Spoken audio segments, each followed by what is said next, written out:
Welcome to the Paper Snob. This is Tara. Today I'm working on the Papercrafting YouTubers monthly themed hop, and this month we are going to be using like our memorabilia, our plane tickets, our concert tickets, etc. on layouts. That is the theme or prompt for the month of May. It is the last day of May, and this hop was moved to the last Saturday in May, I do believe, and this is the first time I'm participating this year in the hop. So I've participated in the hop in previous years, but I just didn't for this year. So what I have on my desktop is a bunch of miscellaneous product. All of the paper product came from my box of mixed counterfeit kits. I believe that this paper here might have been in the August and or September kits from last year. I still have quite a bit of stuff in there, and as you can see, I've also got scraps of paper in here to use. And so this is the piece that I chose for my background. The other thing I have here is a bunch of some assemblage required product. I will link her store up down for you in the description box below. MK is the owner of some assemblage required. She is also going to be my guest designer for Counterfeit Kit Club for the month of June. So come back tomorrow and check out my video for my counterfeit kit for the month of June. So I have all of this product here. Some of this product came from one or maybe even both of MK's last two advent calendars. I bought both years' calendars. I keep all of her product in a little box behind me in my calyx, so I just dug through the box to pick up some stuff for this layout, and I think I've chosen quite a few good embellishments. Had to have the train tracks. These are my photos, and these photos are from our trip to Pikes Peak on the Cog Railway. We've actually been up to Pikes Peak a couple of times. This was the first time going up, and it was, I think, the 16th or 17th of June when we went up, and as you can see from some of these photos, there is snow up top. That is not surprising. I think the mountaintop is covered in snow currently, so that's kind of cool. And just for a project like this, I recently purchased this Sizzix die from, I think I got it on Amazon, and it's not opened, but it is like a pocket holder for ephemera pieces. And I thought I would maybe put my stickers in here. I don't think I'm going to peel them off. I think I'm just going to cut out the barcode and just stick them kind of in the pockets.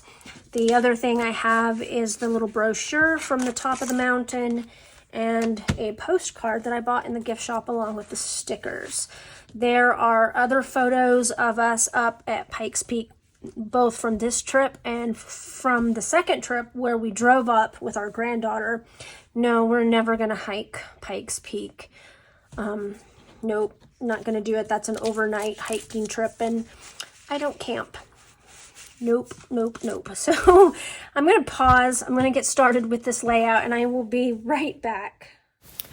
Okay, the first thing I did, and I did this part off camera, is I took that scrap of wood grain from my mix of Counterfeit Kit Challenge blog kits, and I used it to cut out the pocket die and the label that goes with it from that wood grain. And the next thing I'm going to do now is I'm going to take the piece that is left over and I'm going to stick it to the back side so that it creates a full-on pocket.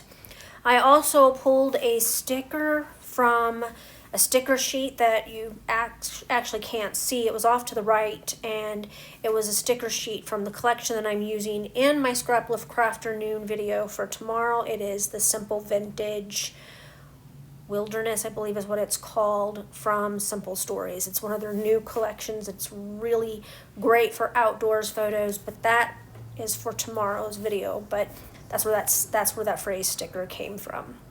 Now, of course, I am cutting apart my photos. I have 8 2x3 photos from our ride on the Cog Railway to Pikes Peak, and I am going to mat them with this denim paper. Now, this denim paper is from a Freckled Fawn kit, but it ended up in one of my kits from last fall because there was denim in the inspiration kit, and I already had this piece available. That particular kit, inspiration kit, was a digital kit, and I didn't want to print something that I already had in stock. So that is kind of what my thought process for that was. So I am going to mat 3 photos in a line, and I believe that I go and I mat 2 more photos in a line, or maybe it's 3 more.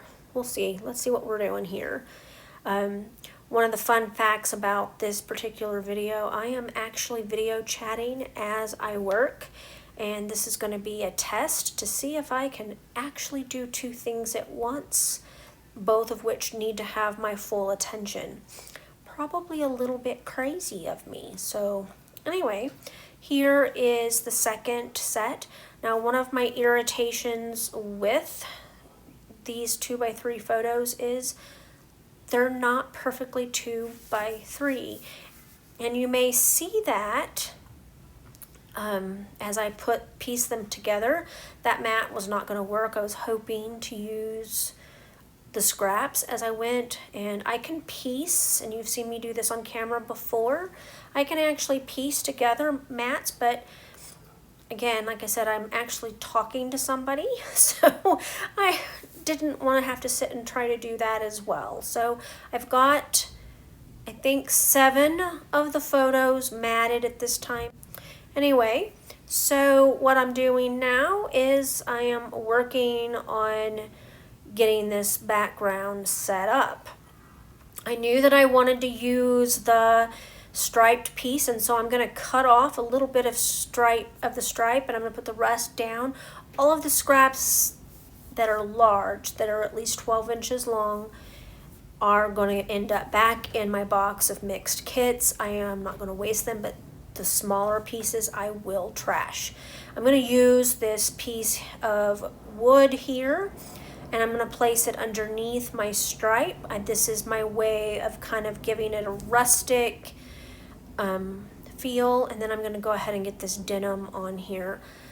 The stripe actually came from Freckled Fawn when they went out of, not Freckled Fawn, sorry, Felicity Jane, when they went out of business, and I bought several collection packs of their paper, and I've just been kind of using them as we go. So I initially did not mat that 8th photo. You can kind of see it there laying along the side. I didn't mat it yet, but I do end up using one of the scraps to mat it. I went ahead and glued down my little, I went ahead and grabbed my little pocket.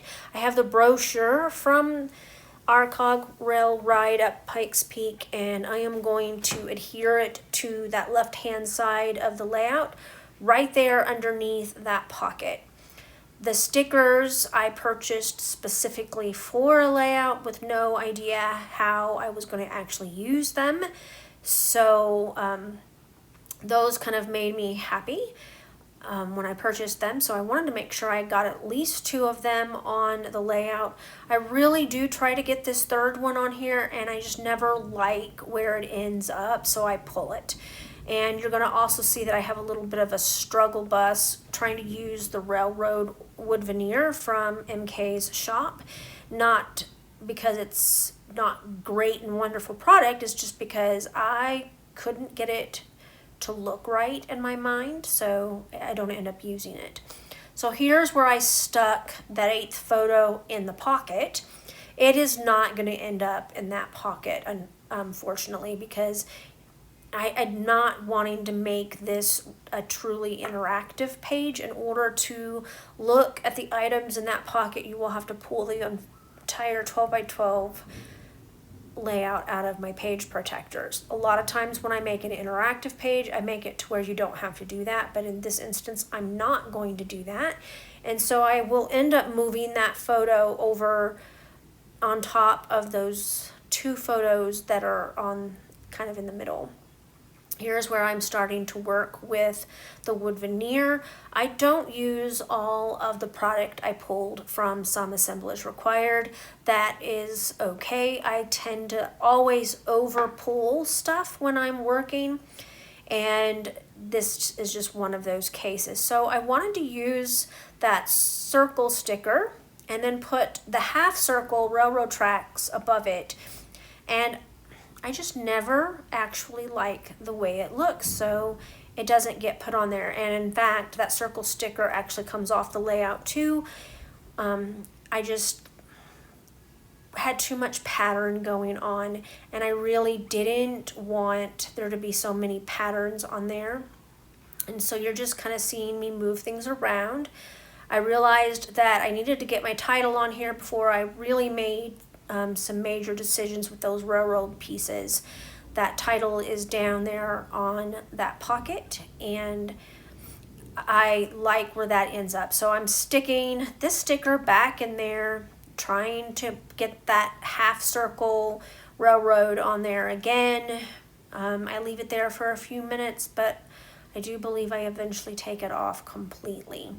Really, because there are a lot of photos and a lot of color from the memorabilia, which is the theme of this hop, I am not going to go way out on embellishing. And in fact, the hearts and the piece of ephemera with the mushrooms in it are also from my Scrap Lift Crafternoon layout, which goes live on my channel tomorrow. And I had not put away all of the product just yet, so it was still sitting out. And because it matches the colors of the pattern papers I chose from my mixed box of counterfeit kits, I went ahead and used it and then put the remainder of the pieces away. So you're actually just kind of seeing me trying to make decisions here on camera. I don't always leave that process in, but here I am just really kind of showing you that sometimes it can be a struggle to find what you want to go on a page, especially when you have such a bunch of great product to play with. And that's kind of how I felt about it. There are so many great pieces of product in here that I really needed to fine-tune what I chose to put on the layout. I was pretty tickled that I was able to go ahead and get that acetate strip on that right-hand side on the stripe paper. That came from my advent calendar, I believe in 2023, and it's just been in this box that I have for the Some Assemblage Required wood veneer and other products. I just keep it in there, and you know, it was curled up and just didn't look pretty in the box, so I was really happy to get it out and actually use it. So I did decide to pull off the third heart from that center cluster that I'm building up at the top and just add one of the cogs there. I'm still trying to get a piece of that railroad in there, and every time I lay it down, I just don't care for it. So I think I'm done here. All right, I got this layout completely done. I did move a few things around. I had this photo in the pocket, and I had the big round sticker up here, but instead I just stuck this one in here and just matted that photo and stuck it up above. So I've got all of the photos that I printed on here. Everything's glued down. I used foam adhesive on these three hearts, but not up here because I was placing that cog on top of that one. And I got 3 cogs on here. And of course I didn't use all of the Some Assemblage Required stuff that I pulled, but I used quite a bit of it, and I even put it all back when I was done.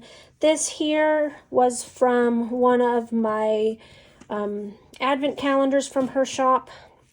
I think it was from 2023, not 2024, and I had this piece left, and I thought it looked great along the side, and it got it used up and out of my stash, and used my new die, which I really like this new die set. It is a nice die set, and I might have enabled my friend to buy one too. Hi, Kristen.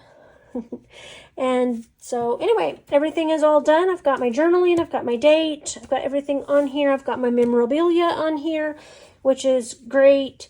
I think our tickets were online and I did not print them, so I didn't have those to stick in here, but I really like the idea of this little pocket here for stuff like that, because I do have some things sitting here that have tickets that I can use, but this was just handy to go ahead and get scrapbooked. The memorabilia was sitting on my desk and now it's not, so that's nice, and it's all done. I hope that you will check out those links below for the hop list. I believe there are only 3 of us participating this month, but hopefully as the year continues to go on, more and more of us will participate in these themed hops. I hope that you have a great rest of your day. Bye.